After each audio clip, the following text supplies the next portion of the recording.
चिन्मया संजात पृथिवी तले रविकुले माया मनुष्यो व्यया निश्चक्रं हदराक्षत पुनरगात् ब्रह्मत्वमाद्यं स्थिरां कीर्तिं पापहरां विधाय जगतां तं जानकीशं भजे.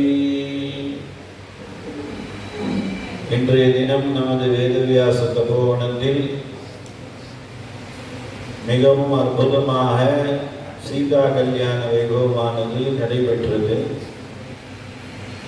குழந்தைகளும் சரி, பெரியவர்களும் சரி, ஏகாகிர சிந்தனையோடு ஒரே எண்ணத்தோடு இந்த வைபவத்தை நடத்தி இருக்கிறார். அது என்னதான் நாம் ஆங்கில கல்வி சொன்னா கூட இந்த மாதிரி ரிஷி பாரம்பரிய கல்வியில தான் இந்த ஒருநிலைப்பாடானது நமக்கு வரும்.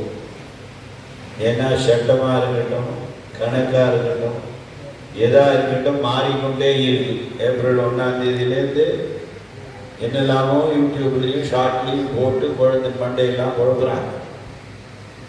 ஆனால் இந்த குழந்தைகள்லாம் ஆரம்பத்திலேருந்து ஸ்பஷ்டமாக அப்படியே ரொம்ப அற்புதமாக ஸ்லோகங்கள்லாம் சொல்லி, அதுவும் இந்த காயத்ரி துல்லியமாக இருக்கக்கூடிய இந்த ராமாயணம் 24,000 ஸ்லோகத்தை பற்றியும் சொல்லி, அதற்கப்புறமா அப்படியே படிப்படியாக குழந்தைகள் ராமர், லக்ஷ்மணன், பரத, சத்ருக்னர் எல்லாம் பிறந்ததெல்லாம் சொல்லி, சீதா கல்யாணம் மட்டும் நமக்கு ஸ்லோகத்தோடு சேர்த்து கதையாகவும் சொல்லி அதுக்குரிய பாடல்களையும் பாடி நாமெல்லாம் கேட்பதற்கு ஒரு வாய்ப்பை ஏற்படுத்தி கொடுத்தார்கள்.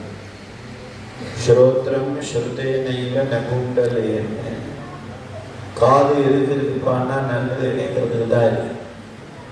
தானேன பாணி நது கங்கனேன்னு விதவிதமாக பிரேஸ்லெட் போட்டுக்கிறதுக்கு கையில் தானம் பண்ணுறதுக்கு தான். அதனால பண்படுத்தப்பட்ட கல்வியை படிப்பவர்கள் தான் ஆனந்தமாக வாழ முடியும்.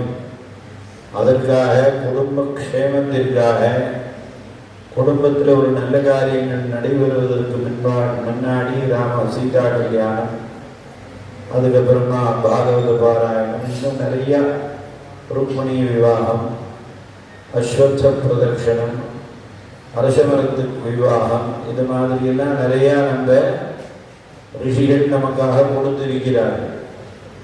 அவ்வழியிலே இங்கே வரக்கூடிய அனைத்து மக்களுக்கும் எல்லாவித நன்மைகளும் ஏற்பட வேண்டும் என்று எல்லோரும் பிரார்த்தனை செய்து இந்த கல்யாண வைபவமானது இங்கே பகவானுக்காக நடந்திருக்கு.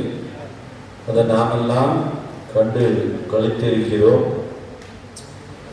ராமோ துர்நாமி பாஷதே, ராமர் இரண்டு விதமாக எதையும் பேச மாட்டார். ராமர்கிட்டேருந்து நாம் என்ன கற்றுக்கணும் அப்படின்னா சத்தியத்தை மாத்திரம் தான் கற்றுக்கணும். அந்த சத்தியம் ஆனந்தத்தை கொடுக்கக்கூடியவர் ராமர் தான். நாளைக்கு பட்டாபிஷேகம்ங்கிறான், உடனே பார்த்து கொஞ்ச நேரத்திலலாம் 14 வருடம் காட்டுக்குங்கிறான். அன்று அலர்ந்த தாமரை போல தான் அவருடைய முகமானது இருந்து.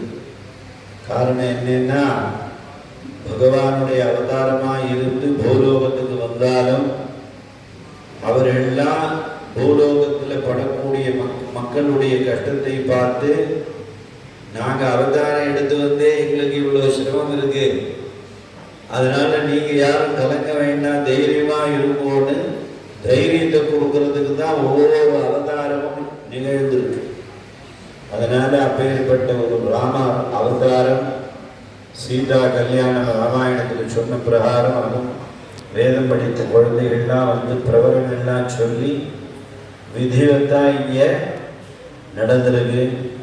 சுஸ்ரேயசம் சிவம் பத்ரன் கல்யாணம் மங்களம் சுபம்னு அமரகோஷ வாக்கியம். இது நாம் இதை தரிசனம் பண்ணுறதுனால நல்ல ஸ்ரேயஸ், நல்ல கீர்த்தி, நமக்கு என்னென்ன துக்கங்கள் இருக்கோ அத்தனையும் அந்த துக்கங்கள்லாம் விலகி எப்பொழுதும் ராமன் நம் கூட பக்கபலமா இருப்பார் அப்படின்னு தான் சாஸ்திரங்கள் கூறுகிறது.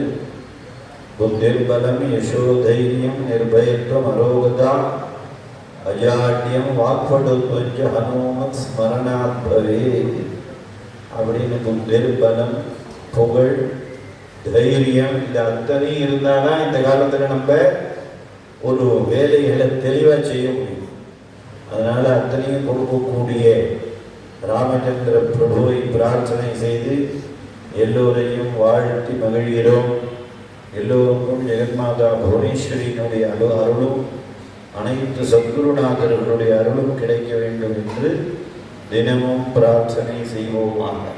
ராமாய ராமபத்ராய ராமச்சந்திராய வேதசே ரகுநாதாய நாதாய சீதாய பதயே